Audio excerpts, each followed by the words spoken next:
Okay, Minorcan Navy, another ship and bridge accident, this one in New York involving a Mexican naval training ship and the Brooklyn Bridge.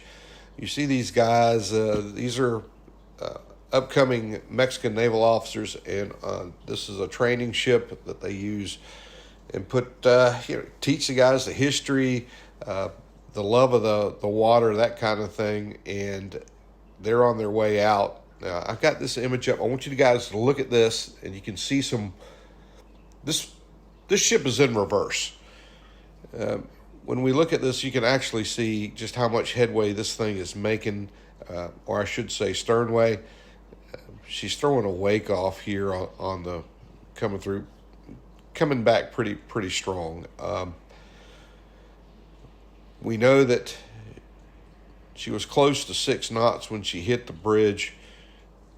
We can see the tug, Charles McAllister, was actually helped pull the ship away from the berth she was at, and you can see the tug was making an effort to try to get in position to catch the ship. Something was awry.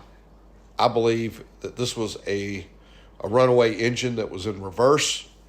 If you guys remember, the same kind of thing happened back in Charleston a year or so ago. A ship outbound of Charleston, engine ran away and the ship went through port at about 18 or 20 knots. Cargo ship coming out of Charleston, South Carolina.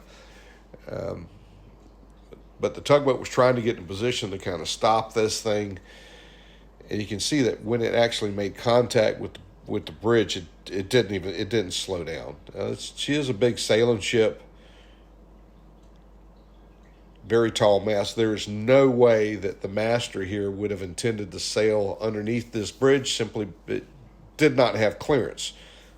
Something went right. I don't believe this was merely a drift. As you can see, when we look at the side-by-side from marine traffic, we can see that she was making almost 6 knots when the incident occurred there in New York.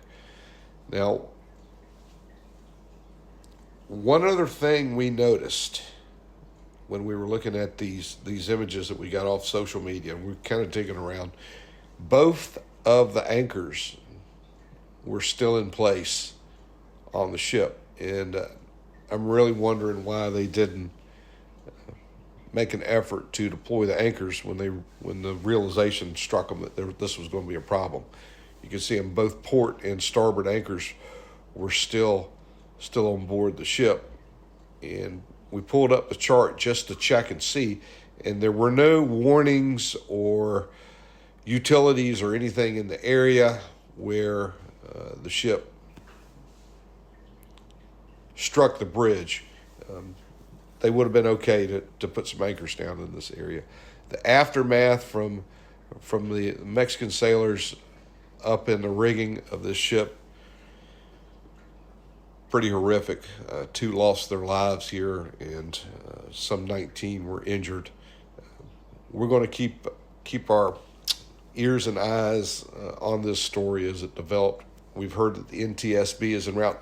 I find that interesting that the NTSB is supposed to be investigating this when it's a foreign flagged naval ship that was involved. The only thing I can think of is maybe because it hit a bridge that the NTSB would be involved.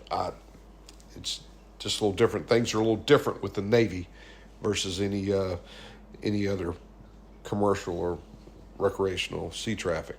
So anyhow, that's all we got for right now. We're still monitoring this, and we'll be bringing you more on it, I'm sure. For goodness sakes, you guys please be safe out there.